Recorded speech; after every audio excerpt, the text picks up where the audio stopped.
11월 23일 수요일 오늘의 주요 뉴스입니다. 오늘 새벽 마감한 미국 뉴욕 증시는 스페인에 이어 프랑스의 재정 위기가 부각되는 등 유럽 위기감을 떨치지 못하면서 하락세로 장을 마쳤습니다. 미국의 지난 3분기 국내 총생산 성장률이 하향 수정된 데 따른 실망감 역시 증시에는 부담으로 작용을 했는데요.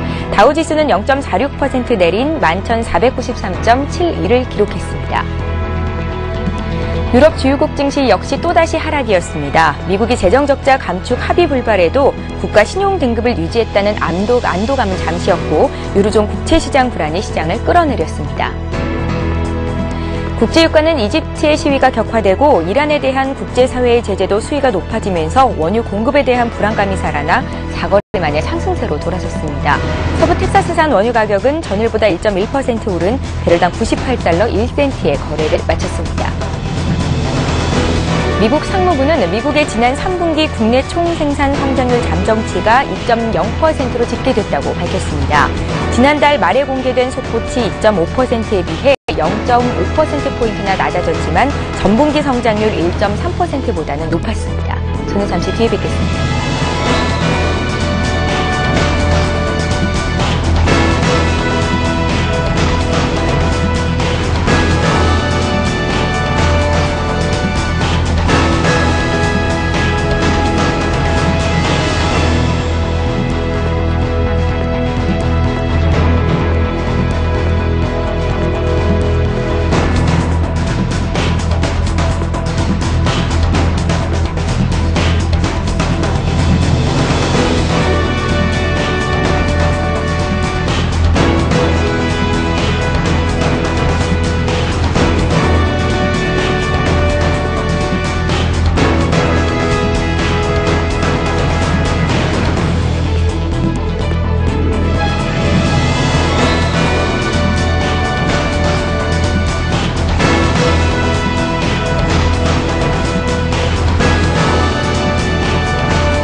시청자 여러분 안녕하십니까. 굿모닝 대박예감 일부 최은정입니다.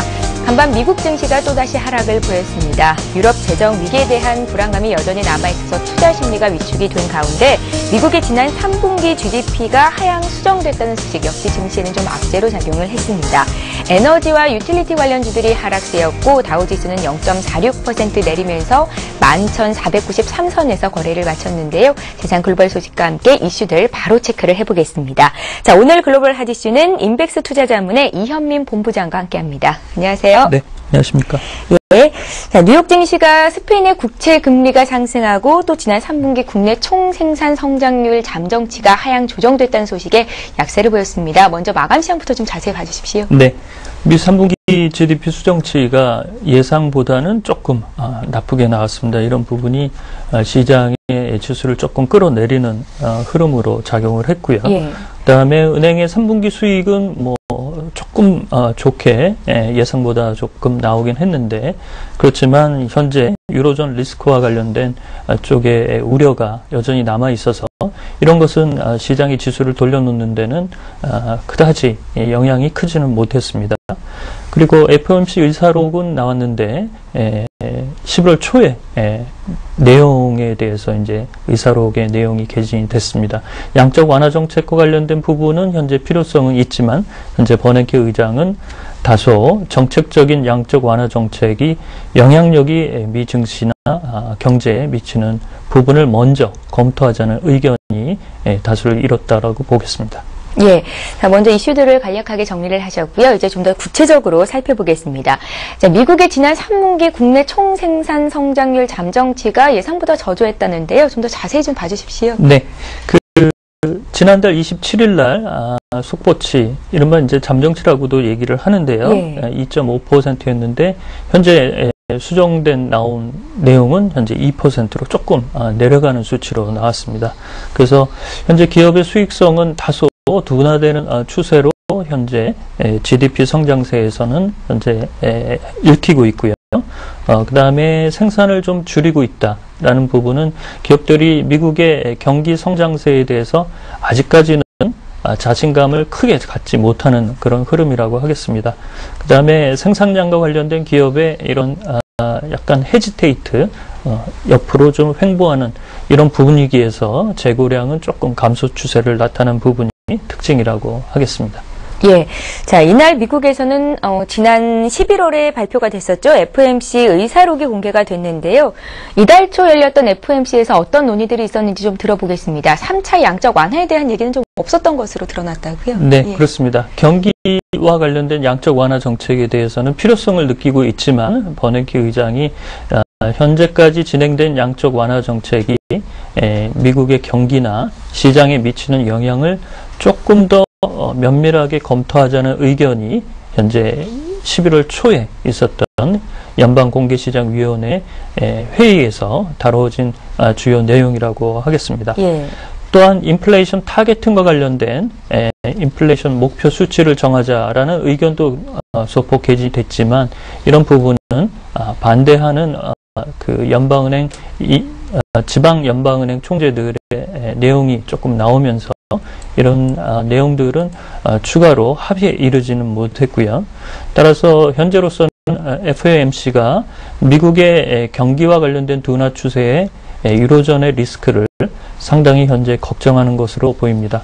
따라서 유로존 리스크와 관련된 쪽에서 리스크 헤지가 잘 이루어진다면 양적 완화 정책과 관련된 쪽에서는 액션이 좀 있을 수는 있겠지만 지난주에 나왔던 소비자 물가 지수라든지 이런 쪽에서는 인플레이션 우려를 좀 덜어낼 수 있는 부분이 있어서 양적 완화 정책과 관련된 카드를 현재 만지작거리는 것으로 볼 수가 있겠습니다. 예. 자, 미국에 앞서서 마감됐던 유럽 증시도 하락세를 이어갔는데요. 독일 증시가 7거래일 연속 하락이었습니다. 유로존 국채 시장은 여전히 불안한 상태고요. 유럽 마감도 함께 좀 봐주십시오. 네. 예. 유럽도 미국의 그 양당의 슈퍼위원회 재정적자 세부안 감축과 관련된 실패 내용들이 좀 전달이 됐지만 예. 일단 미국의 신용등급 강등과 관련된 우려 리스크는 조금 덜었다는 점에서 낙폭을 조금 줄인 추세라고 보겠습니다. 영국의 FTSE 지수가 0.3%, 독일의 닥스 지수는 1.2% 하락을 했고요. 프랑스의 CAC 지수도 0.8% 하락세를 보였습니다. 앵커께서 모두에 지적해 주신 대로 스페인의 3개월물 국채 입찰이 생각보다 낙찰금리가 5%대로 올라가면서 역시 스페인의 정정과 관련된 현재 의구심이 남아있다라고 보겠고요. 특히 이제 독일 증시에서는 코메르츠방크가 자본 확충과 관련된 필요성이 지적이 되면서 15%까지 급락하는 그런 특징적인 부분을 보였습니다.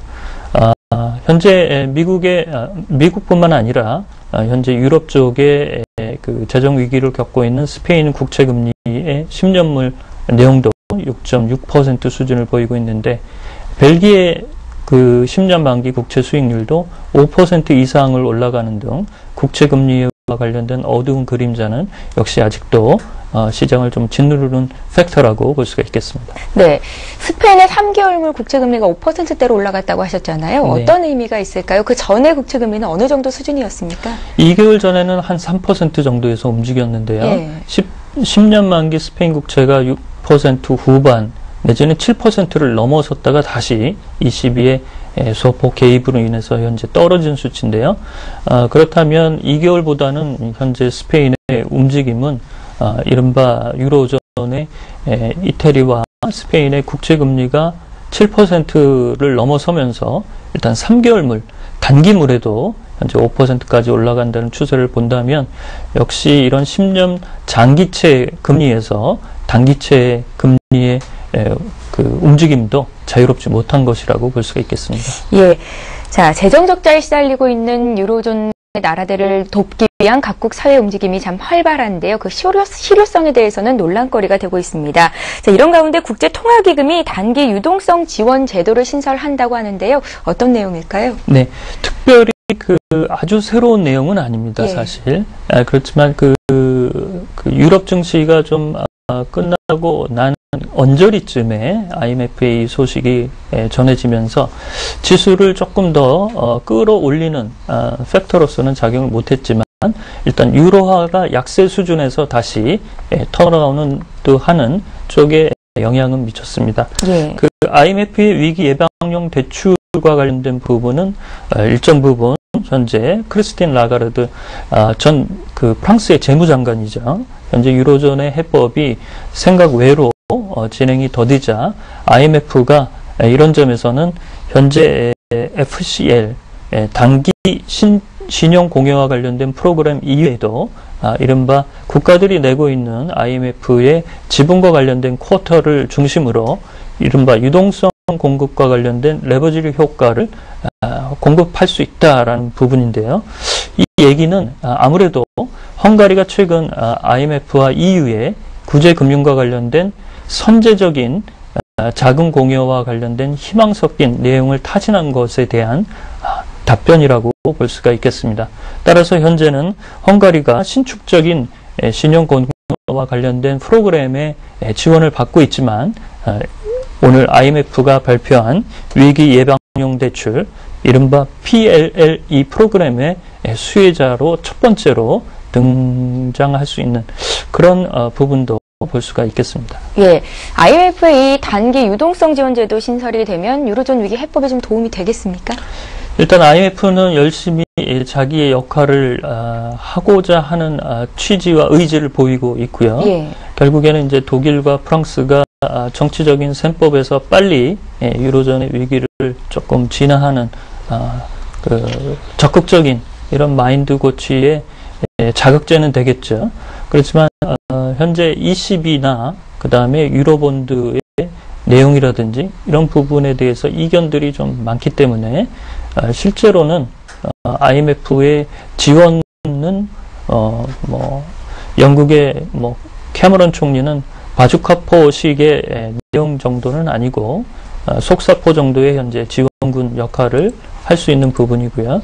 역시 영국뿐만 아니라 독일과 프랑스가 이런 유로존 해법과 관련된 유럽 재정 안정기금의 확충 마련에 좀 더 심혈을 기울여야 해야 되지 않을까라고 생각이 되고 있습니다. 예, 자 헝가리가 IMF의 금융 지원을 요청했습니다. 유로존 재정 위기가 이제 동유럽으로까지 크게 번지는 것 아니냐 우려가 되는데요. 현재 동유럽 위기 상황은 어떻게 보십니까? 예, 동유럽 등의 국가들은 2008년과 2009년 미국의 신용 위기로 여파로 인해서 이른바 유럽 서구 은행들의 자본 회수에 맞닥뜨리면서 SOS를 EU와 IMF에 쳤었죠.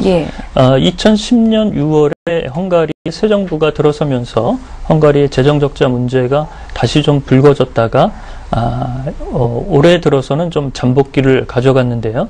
최근에 헝가리의 포린트화가 가치 하락이 좀 가파르게 나타나고 있습니다. 이는 특히 이제 그리스와 이태리 등 유로존 회원국들의 채권 금리가 앙등하면서 현재 헝가리 쪽까지 이런 점용 효과가 있는 것으로 보이는데요.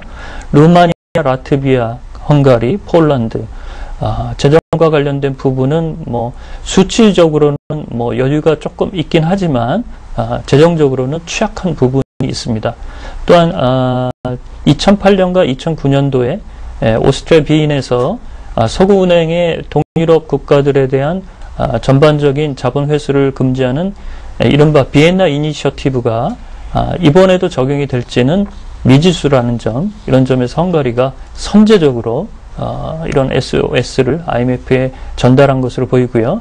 이런 부분에서 그 동유럽 국가의 가장 대출 규모가 큰 오스트리아가 동유럽 국가의 신규 대출 공여를 중단하겠다고 이렇게 선언한 것도 이런 유로존 해법이 진행이 더딘 부분에서 각국이 자국의 실리를 찾고자 하는 셈법을 현재 주판을 열심히 튕기는 부분이 아닌가라고 보겠습니다. 예.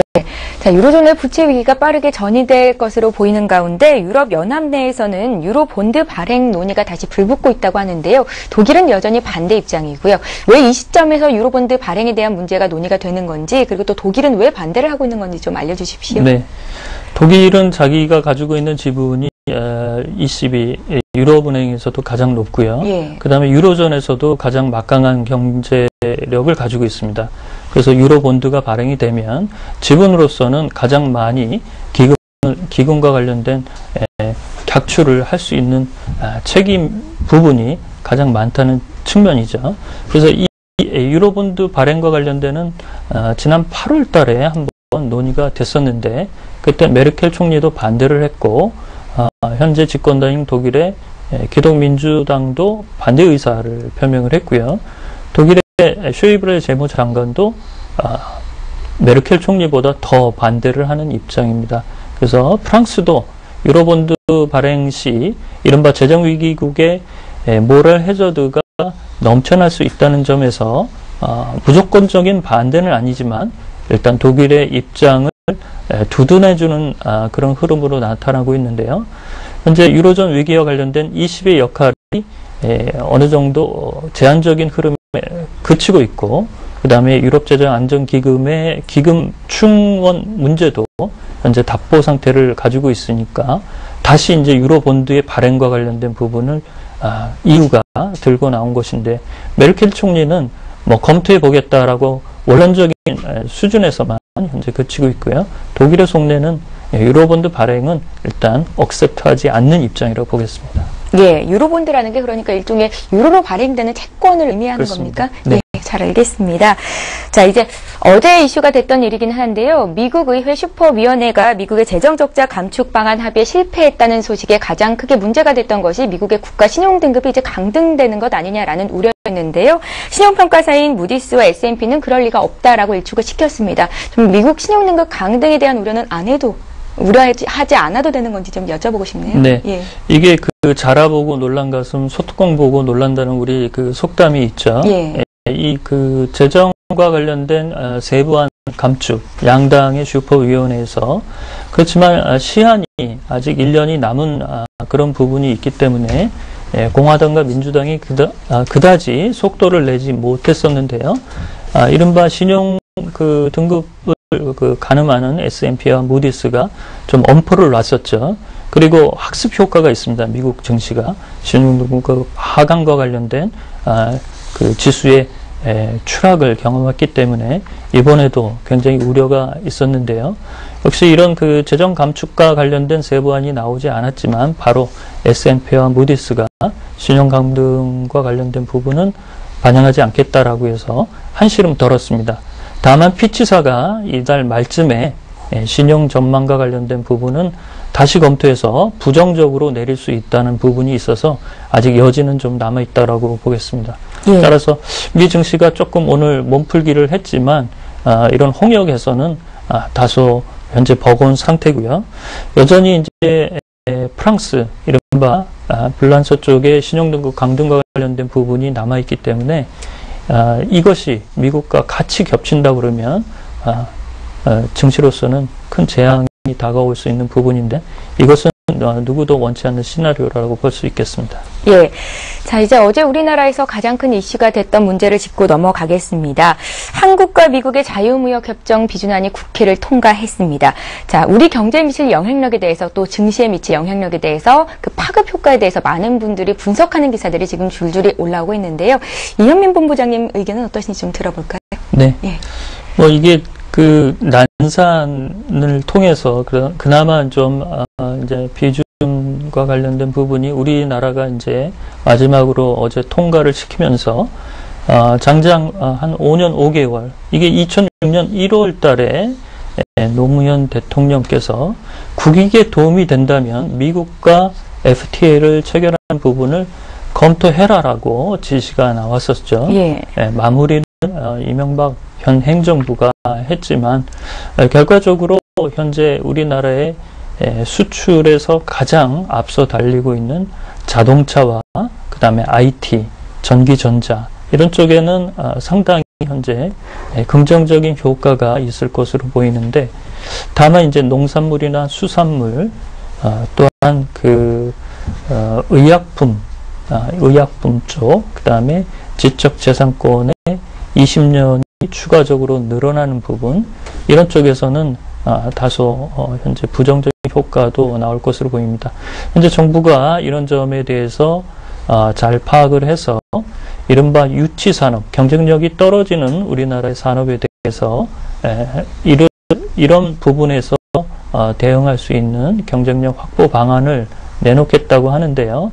이런 것이 이제 단순히 금액이나 이런 쪽의 지원을 통해서 지원하더라도 경쟁력을 확보하지 못하면 결국에는 그것이 빚이 되는, 부담으로 안게 되는 부분으로 나락으로 떨어질 수 있기 때문에 뭐 이런 부분에서는 조금 우려가 좀 남아 있다라고 하겠지만, 역시 그렇지만 자동차 업계와 완성차 업계, 특히 현재 자동차 부품 업계는 만약에 예정대로 내년 1월 1일부터 이게 발효가 된다면 관세가 즉시 철폐되는 효과가 가장 크다는 점에서 일단 현대차와 기아차, 그다음에 자동차 부품 업계는 굉장히 오늘 호재를 맞는 부분이 아닌가라고 보겠습니다. 예, 자, 한미 FTA 득과 실에 대해서는 잠시 뒤에 좀 더 자세히 논의하는 시간을 갖도록 하겠습니다. 자, 오늘 글로벌 하디슈는 인백스 투자자문의 이현민 본부장과 함께했습니다. 말씀 잘 들었습니다. 감사합니다. 예, 이어서 글로벌 마감 시향에 따른 국내 증시에 미칠 영향력을 분석해보는 시간을 가질 텐데요. HMC 투자증권 시화지점의 박지훈 과장을 전화 연결해보겠습니다. 안녕하세요. 네, 지금 전화 연결이 잘 되고 있는 것 같지가 않은데요. 예, 먼저 지표부터 좀 자세히 살펴보고 다음 단계로 넘어가 보겠습니다.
예, 글로벌 마감 시황에 따른 국내 증시에 미칠 영향력 분석해보는 시간입니다. HMC 투자증권 시야지점 박지훈 과장 다시 한번 연결을 해보겠습니다. 안녕하세요.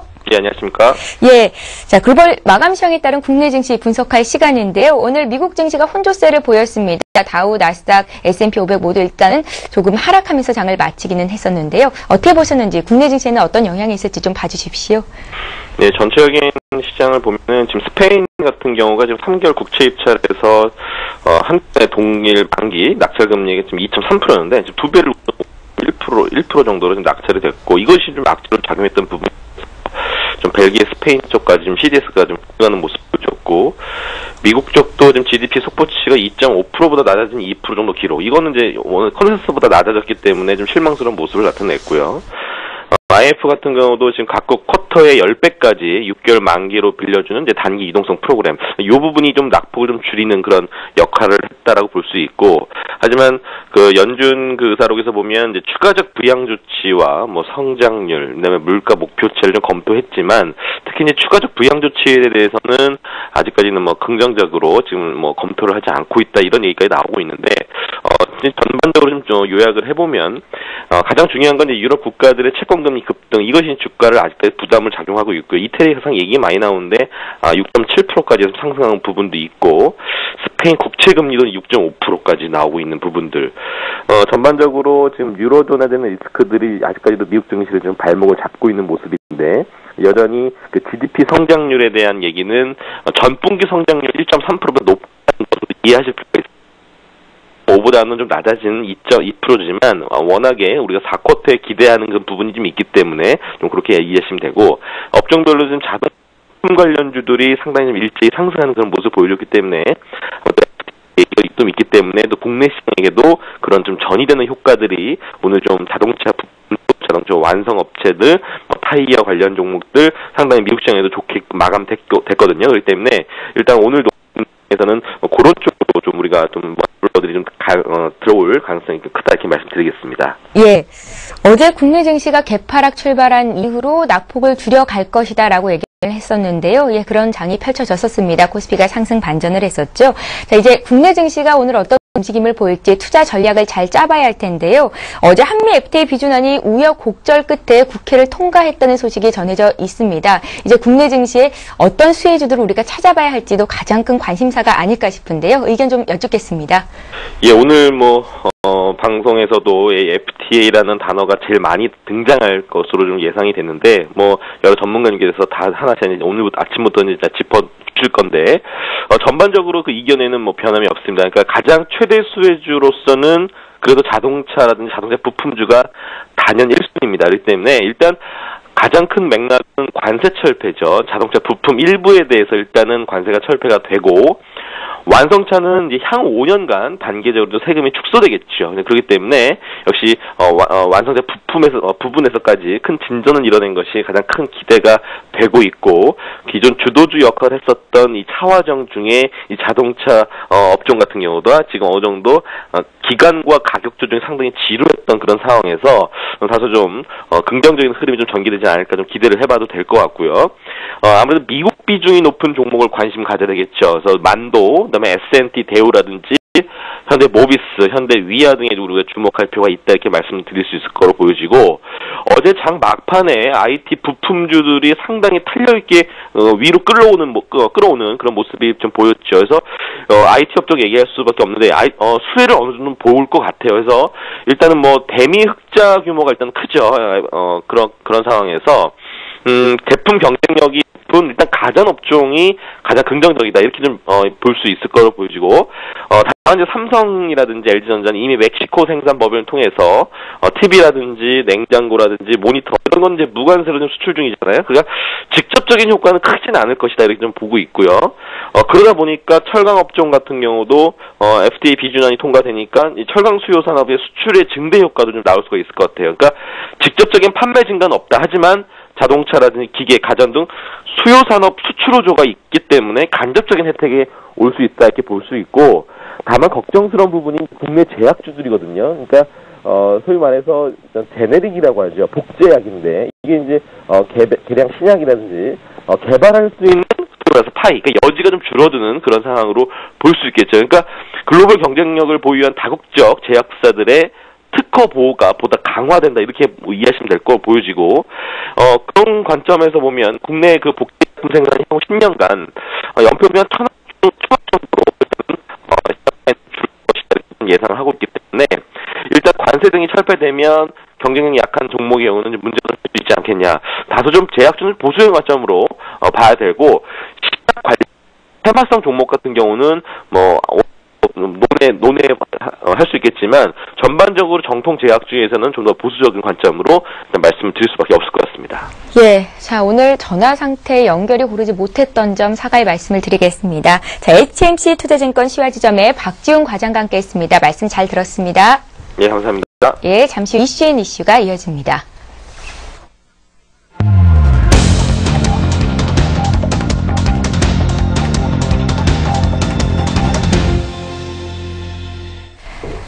서울경제신문 기자와 함께 국내 주요 경제 뉴스를 전해드리는 이슈앤 이슈 시간입니다. 오늘은 서울경제신문의 김지아 기자와 함께합니다. 안녕하세요. 안녕하세요. 예. 자, 첫 소식인데요. 어제 한미 자유무역협정 비준안이 우여곡절 끝에 국회를 통과했다는 소식이 들어와 있습니다. 그 의미와 앞으로의 전망에 대해서 좀 먼저 여쭤보겠습니다. 네, 사실상 오랜 기간 있었던 진통 끝에 어제 한미 자유무역협정 FTA가 국회에서 한나라당 주도로 기습 처리됐죠. 정부 차원의 밑그림이 그려진 이래로 7년 만의 일입니다. 내년부터 FTA가 발효되면 양국 간 동맹 관계는 59년 만에 국방에서 경제로 그 영역을 확대를 하면서 새 시대를 맞을 것으로 보입니다. 한미 자유무역협정을 재는 작대가 9기라는 기준에서 보면요. 최대의 이익은 전 세계를 무대로 안방처럼 비즈니스를 할 수 있는 경제 영토가 전체의 60%를 넘어서게 된다는 것을 우선 꼽을 수 있습니다. 한미 FTA로 단일 국가로는 세계 최대의 경제 규모를 자랑하는 미국 시장의 빗장이 풀리면서 한국의 경제 영토는 세계의 3분의 1로 확대가 됐고요. 그리고 경제 영토는 관세와 비관세 장벽으로 국경이 그어진 세계에서 FTA로 벽이 허물어진 겁니다. 전 세계 GDP 규모가 57조 8,250억 달러인데 35조 달러 이상의 단일 시장이 우리 앞에 자유롭게 펼쳐진 셈입니다. 교육 규모가 35조에 달한다는 것은 사실상 세계 1위라는 분석이 나오는데요.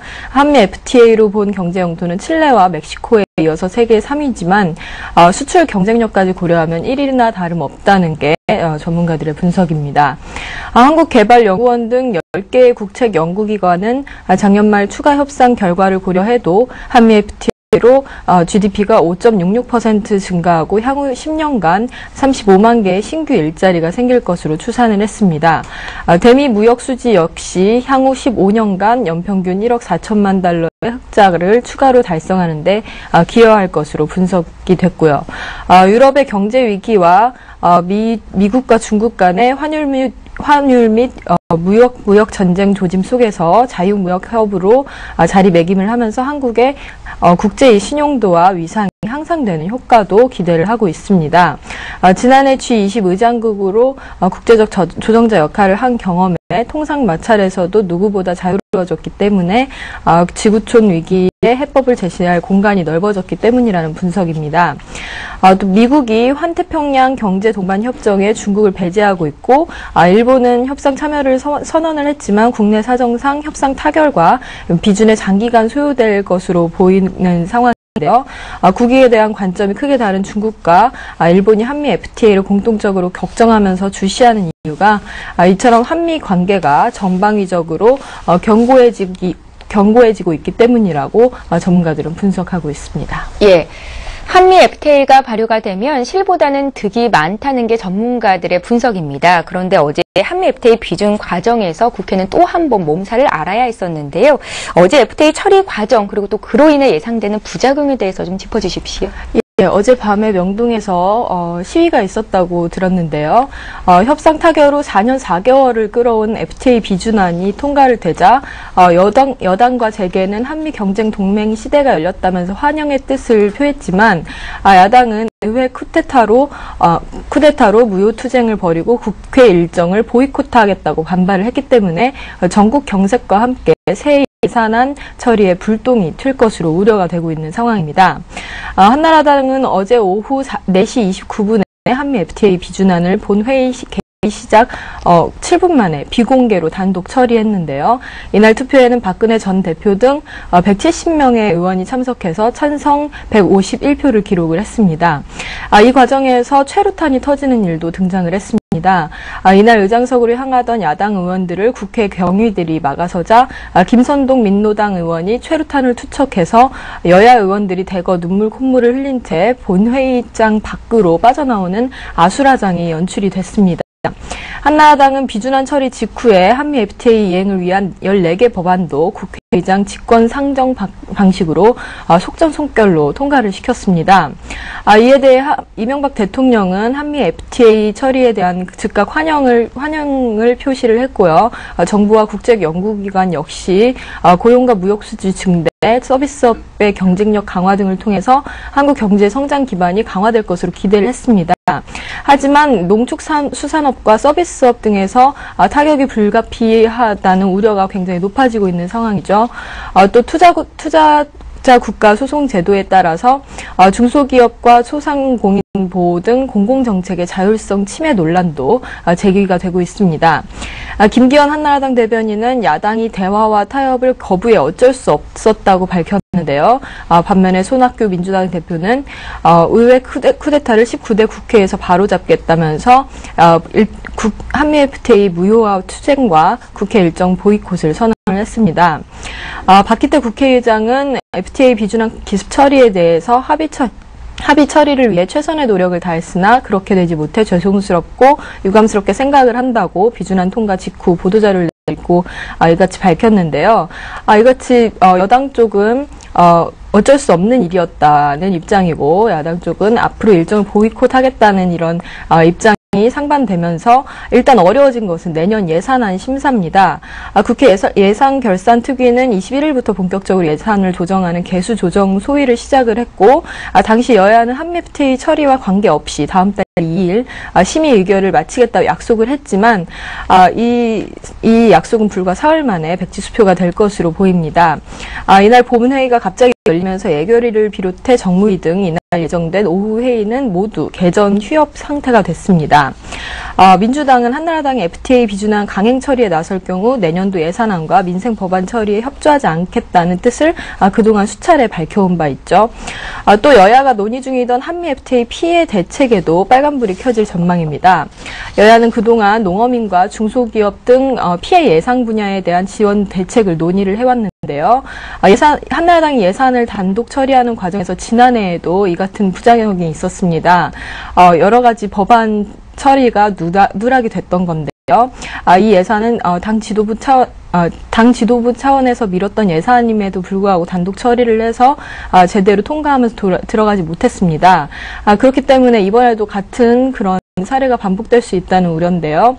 민생 법안, 특히 비정규직 청년 창업, 영세 사업자 등을 지원하겠다는 경쟁적인 대책 발표를 실천하기 위한 법안들이 줄줄이 현재 계류 중인데요. 여야의 논의길이 막히면서 이들 법안 처리도 한정없이 미뤄질 것으로 보입니다. 특히 버핏세 논란을 일으켰던 소득세 증세 등은 논의도 하지 못한 채 허송 세월을 보내지 않겠느냐라는 관측도 나오고 있습니다. 예, 자 이렇게 해서 오늘 이슈앤 이슈는 서울경제신문의 김지아 기자와 함께했습니다. 고맙습니다. 예, 잠시 이슈앤 진단이 이어집니다. 예, 자, 한미 FTA 비준안이 22일이었죠. 어제 우여곡절 끝에 국회를 통과했습니다. 자, 미국과의 자유무역 협정이 발효가 되면 고용과 무역 수지가 증대가 되고 또 서비스업 경쟁력 강화 등을 통해서 한국 경제의 성장 기반이 다져질 것이다 의견을 내놓고 있는데요. 자, 한미 FTA 비준안 처리에 따른 우리 경제의 득과 실에 대해서 자세히 분석해보는 시간을 갖겠습니다. 고려대학교 경제학과의 오정근 교수를 전화로 연결해 보겠습니다. 안녕하세요. 네, 안녕하세요. 예, 한미 FTA가 비준안이 어제 정말 국회에서 우여곡절 끝에 통과가 됐는데요. 앞으로 우리 경제에 어떤 영향이 있겠습니까? 먼저 좀 분석해 주십시오. 네, 우리 경제에 대해서 이제 최근에 그 미국이라는 나라는 본래 14조 달러의 그 큰 시장을 갖고 있고요. 그다음에 매년 우리가 2조 달러를 매년 미국이 2조 달러를 수입하고 있기 때문에 만약 우리가 미국에서 그 시장 점유율을 0.1%만 올리더라도 매년 20억 달러 수출이 증가한다는 얘기가 되겠죠. 그래서 이번 그 한미 FTA 체결로 관세가 철폐되기 때문에 매년 평균 우리가 30억 달러 정도의 그 수출이 증가해서 매년 0.6% 정도 성장이 증가하고요. 일자리가 매년 3만 5천 개 정도 생길 것으로 분석이 되고 있습니다. 예, 긍정적인 부분도 있겠지만 당장은 우리나라의 농축수산업 부분의 타격이 불가피할 것으로 보이는데요. 한미 FTA 발효 이후에 15년 동안 농업 부문의 생산이 감소되는 것은 물론이고 또 수산업 생산의 감소도 걱정이 되고 있습니다. 한미 FTA 우려에 따른 문제는 어떻게 보고 계신지요? 네, 제 생각으로는 한미 FTA가 상당히 이제 긍정적인 측면이 많습니다만은 지금 전에 조금 말씀하신 것처럼 우리가 이제 축산업 부분에서 지금 말씀하신 대로 약 15년 정도에 걸쳐서 생산 감소가 예상이 됩니다. 근데 우리가 예컨대 쇠고기 같은 경우에는 15년에 걸쳐서 현재 40%의 관세를 철폐하도록 되어 있거든요. 그 다음에 이제 돼지고기 삼겹살 같은 경우에는 현재 약 30% 관세율인데 이것을 10년에 걸쳐서 철폐하도록 되어 있습니다. 그래서 제 생각으로는 이것을 15년과 10년이기 때문에 그 기간 동안 우리가 경쟁력을 제고해서 대비를 해야 될 것 같고요. 또 한 가지 그 중요한 피해가 예상되는 부분이 이제 제약업계인데요.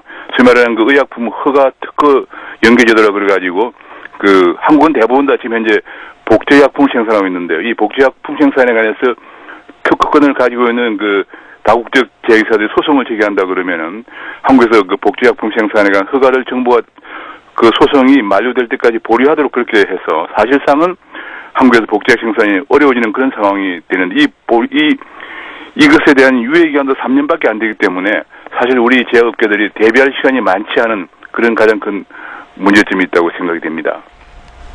예, 자 말씀 잘 들었습니다. 고려대학교 경제학과 오정근 교수였습니다. 고맙습니다. 네, 감사합니다. 예, 잠시 후 이슈엔 진단이 이어집니다.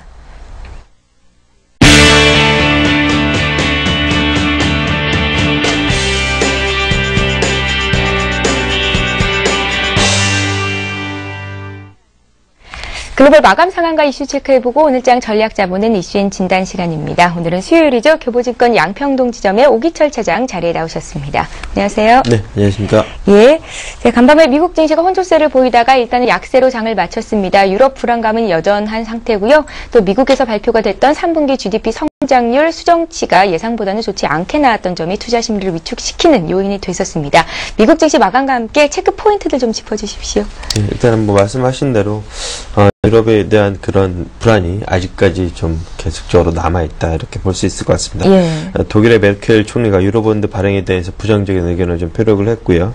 스페인의 그 3개월 국채 발행이 발행치에 좀 미달을 했습니다. 금리도 종전에 2.29%에서 5.1%대까지 급등하는 그런 모습을 보여서 여전히 유로존에 대한 그러한 재정 불안이 시장을 억누르는 그런 모습을 보였습니다. 이에 따라서 유럽 시장도 전체적으로 하락을 했는데요. 독일의 1%대의 하락을 보이면서 전반적 유럽 시장에 대한 하락을 좀 이끄는 그런 모습을 보였습니다. 또한 어제 미국이 이제 재정 감축안 합의에 실패를 함에 따라서 유럽계인 그 국제 신용평가사인 피치사가 미국의 신용 등급 전망치를 이달 말 재검토해서 발표를 하겠다 해서 좀 부정적인 그런 의견을 좀 발표를 하기도 했습니다. 상무부에서 GDP 수정치를 발표를 했는데요. 예상치인 2.3에서 2.5%보다 아래인 2.0%로 발표를 하면서 GDP 성장률에 대한 그러한 기대감도 좀 낮아지는 그런 모습을 보였습니다. FOMC 의사록에서 일단은 뭐 경기 부양책에 관련된 뉘앙스가 좀 풍기면서 일단은 지수가 좀 낙폭을 좀 줄이기도 했지만 결국 하락해서 마감되는 그런 모습을 보였습니다. 예. 자, 오늘 국내 증시에 어떤 영향이 있을지 좀 봐야 할 텐데요. 어제 국내 증시가 그래도 힘이 좋은 모습을 보였었거든요.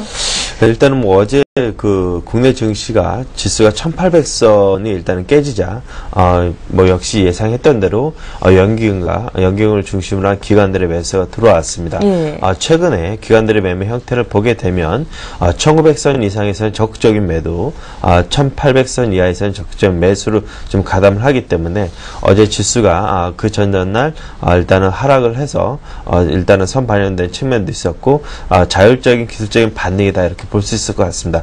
다만 거래량이 그렇게 많지 않았기 때문에 일단은 여기서의 지지가 확실하게 강하다 이렇게 볼 수는 없을 것 같습니다. 다만 이 심리적으로 1800선에서는 사도 좋다는 그런 인식이 좀 많이 팽배했기 때문에 이런 시점에서 좀 반등이 나온 것이 아닌가 이렇게 보여지고요.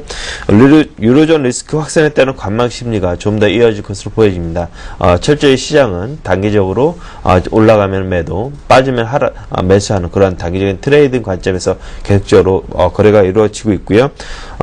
유로존 리스크도 있지만 미 연말 그 소비 특수 기대감이 아직까지 살아 있습니다. 이제 24일 추수감세를 시작으로 해서 일단 주 중반 이후에는 그런 기대감 등이 좀 많이 반영이 될 것 같아서 이러한 기대감들과 우려감이 반반씩 섞여 있는 중립적인 그런 의견들이 좀 많이 나올 것으로 예상이 되고 있습니다. 예. 자, 이제 구체적인 오늘장 전략을 짜 봐야 할 텐데요. 먼저 우레장부터 어제 마감 상황 좀 보겠습니다. 코스피가 사흘 만에 반등에 성공을 했고 6포인트 정도 올라왔습니다. 장중에, 그러니까 장 초반에 1800선 붕괴했다가 이 정도 올라온 거면 정말 낙폭을 많이 줄여서 상승 반전을 한 거라고 볼 수가 있을 텐데요. 어제 장 어떻게 보셨습니까? 예, 어제 뭐 좀 드라마틱했죠. 일단은 1800선이 깨지면서 출발을 해서 시장에 대한 불안감, 또 유럽과 미국 시장이 상당히 좀 많이 빠져서 출발을 했기 때문에 이러한 우려감들이 상당히 컸었는데요. 다행히도 1800선에 대한 그러한 지지감, 특히 이제 그동안 매수 주체로 나섰던 연기금 기금 쪽에서 기관들이 매수가 들어오면서 꾸준히 낙폭을 줄이면서 결국은 플러스로 마감이 됐습니다. 미국 10%연의 재정적 감축 합의에 대한 실패와 시중등 강등 가능성이 제기되면서 투자 심리가 상당히 좀 악화됐지만 장등 투신 중심의 기관 투자가의 매수로 하락폭을 줄이고 상승 반전에 마감이 됐습니다. 일단은 기관은 전기전자 업종을 순매수해서 시장의 반전에 주도적인 역할을 했고요. 전기료 인상 가능성의 철강 업종이 하락하는 가운데 전기전자, 통신 업종은 상승 마감을 했습니다. 코스닥도 시가총액 상위 종목들이 대부분 상승 마감을 했는데요. 오늘 YG엔터의 상장을 앞두고 SME 가격 제한 폭까지 상승을 했고요. 그동안 며칠간 조정을 받았던 안철수 연구소도 12% 급등 마감하는 모습을 보였습니다. 코스피 지수는 6포인트 상승한 1826포인트, 코스닥 지수는 7포인트 상승한 505포인트, 원달러 환율은 4원 60전 상승한 1145.3원에 마감이 되는 모습입니다. 매매 동향을 보게 되면 거래소에서는 개인과 기관이 각각 1700, 1300억 정도를 매수를 해줬고요. 외국인은 4일 연속 매도를 하면서 3000억대 매도를 보였습니다. 예. 자, 한미 자유무역협정 비준안이 통과되면서 이제 국내 주식시장에 어떤 영향을 미칠지, 투자자들은 어떤 업종의 수혜를 볼 수 있을 것인지 가장 큰 관심이 쏠리고 있는 상태입니다. 자, 일단 오늘 국내장에서 체크 포인트들 어디에 두고 계신지 좀 봐주시고요. 그에 따른 투자 전략도 함께 좀 묶어서 말씀해 주십시오. 일단 오늘 어제 한미 FTA 비준안이 국회를 통과했기 때문에 네. 관련된 종목들에 대한 움직임을 일단 먼저 보셔야 될 것 같습니다. 가장 큰 수혜로 분류되고 있는 자동차 부품주들, 그 다음에 섬유 관련주들은 일단은 좋은 흐름을 예상을 해볼 수 있을 것 같고요. 예. 여리 업종으로 좀 분류되는 제약업종, 음식료, 금융, 농수축산 관련주들은 일단은 좀 안 좋은 흐름을 좀 나타낼 것 같습니다. 일단은 그렇지만 자동차 관련해서는 이미 미국에서 이제 비준안이 통과됐을 때 이미 좀 선반영된 측면도 있고요. 일단은 완성차 같은 경우는 일단 현재 지금 일단은 부품의 경우는 이제 발효 즉시 관세가 폐지돼서 수출에 탄력을 받을 것으로 예상이 되지만 완성차 부분은 5년 이후나 우리 지금 현재 2.5%에 해당되는 그런 관세가 폐지가 되기 때문에, 그리고 이제 미국에서 국내로 들어온 수입차는 바로 이제 4%대로 줄어들면서 역마진 현상이 좀 나타나지 않을까. 그래서 일단은 시장의 기대보다는 좀 약한 흐름을 나타낼 수도 있다. 이렇게 좀 선반영된 측면도 좀 간과해서는 안 될 것 같습니다. 예. 자, 그럼 오늘 장은 어떻게 예상을 하시고 또 투자 전략 어떻게 가져가면 좋을지 좀 말씀해 주세요. 일단은 오늘 어제 주가가 좀 하락을 예상을 했었는데 예. 그럼에도 불구하고 반등이 나왔기 때문에 오늘은 좀 제한적인 움직임이 나타나지 않을까 생각이 됩니다. 미국의 경제 성장률도 좀 좋지 않게 나왔고요. 유럽에 대한 불안감도 아직까지도 계속적으로 남아있는 상황이기 때문에 오늘 일단 재차 이제 1800선을 지지를 할 수 있는지 확인하셔야 될 것 같고요. 변동성에 주의하면서 단기 트레이딩 관점을 좀 유지하셔야 될 것 같습니다. 오늘 만약에 FTA 체결과 관련해가지고 주가가 오른다고 한다고 하면 일단은 단기적으로 차익 실현하는 그런 구간으로 삼으셔야 될 것 같고요. 빠질 때 다시 재차 매수하는 그런 단기적인 트레이딩 관점으로 접근하시는 게 좋을 것 같습니다. 예, 오늘 장에서 FTA 수혜 관련주들이 오르면 일단 차익 실현하는 게 맞다라고 보시는 거죠? 예, 그렇습니다. 예, 다시 한번 매수 시점을 잡을 기회를 줄 것이다라는 말씀이셨고요. 자, 이제 종목 얘기를 해보겠습니다. 지난주 관심 종목이 캠트로닉스였는데요. 흐름 어땠습니까? 일단은 다시 매수 가격으로 좀 내려오긴 했는데요. 일단은 지난주 주가 흐름이, 지수 흐름이 별로 좋지 않았음에도 불구하고 캠트로닉스 12,000원을 돌파하는 그런 모습도 보였습니다. 일단은 지금 기관들 매수 들어오고 있고 저평가 국면이기 때문에 지금 현재 가격대에서는 꾸준하게 분할 매수하는 전략을 취하시는 것이 좋을 것 같습니다. 예, 캠트로닉스 봤고요. 오늘 어떤 종목 사볼지 좀 봐주십시오. 예, 일단은 오늘은 대표적인 경기 방어주죠. 한국전력입니다. 일단 더 이상 나빠질 곳이 없는 종목입니다. 일단은 지금 지난 그 17일 한전 이사에서 인상을 이제 정기로 12월 달에 이제 12% 정도 인상을 하겠다. 이렇게 독자적으로 이사에서 결의를 했는데요. 물론 이제 그 지경부와 재정부의 그 승인을 받아야 하지만 이런 것들이 전력난이 얼마나 심각한지를 좀 보여주는 좀 단적인 예라고 볼 수 있을 것 같습니다. 일단은 전력 수요가 이제 겨울에 5% 증가함에 불구하고 공급은 2% 증가에 그쳐서 일단은 그 내년 이제 1월 달에 되게 되면 9.15 대정령 사태가 좀 우려되는 그런 효과까지 좀 나타난다고 합니다. 그렇기 때문에 지금 현재 상태에서는 전력난을 해결하기 위해서는 요금을 올리는 수밖에 없습니다. 한전이 1% 요금을 인상할 경우에 4,100억이 인상되는 4,100억이 드러나는 효과를 갖고 오고 있고요. 정부의 원전 비중 확대 정책 기조 유지를 확인해 준 점도 한전의 좀 긍정적인 요인이 아닌가 이렇게 생각이 됩니다. 원전을 차세대 수출 산업으로 육성해서 2030년에는 미국, 프랑스에 이어 3대 원전 강국으로 도약한다는 비전을 다시 이제 꺼내든 점도 이런 측면들을 뒷받침하고 있고요. 일단은 전력 요금의 그러한 그 인상에 대한 그러한 그 가능성도 어제 철강주들이 빠진 측면에서 좀 볼 수가 있을 것 같습니다. 전기료가 인상된다는 가정하에 철강주들이 빠졌기 때문에 한전에 대한 그 요금 인상은 곧 이제 곧 발효될 것으로 보여지고 이렇다고 하면 한국전력 지금 가격대에서는 상당히 좀 저평가된 국면이다 이렇게 볼 수 있을 것 같고 최근 10월달 이후에 기관들의 매수가 꾸준하게 유입되고 있는 점도 눈여겨보셔야 될 것 같습니다. 예, 매수가, 목표가, 손절가 좀 말씀해 주십시오. 일단 매수가는 오늘 어제 24,050원에 조가 마감됐는데 24,000원 부근에서 매수하시면 될 것 같고요. 목표가는 28,000원, 손절가는 22,800원 제시해 드리도록 하겠습니다. 예, 자 이렇게 해서 오늘 이슈엔 진단 교보증권 양평동 지점의 오기철 차장과 함께했습니다. 말씀 잘 들었습니다. 네, 감사합니다. 예, 굿모닝 대박예감 1부 여기까지고요. 저는 잠시 후 2부 시간에 또다시 증시 분석해 드리러 오겠습니다. 고맙습니다.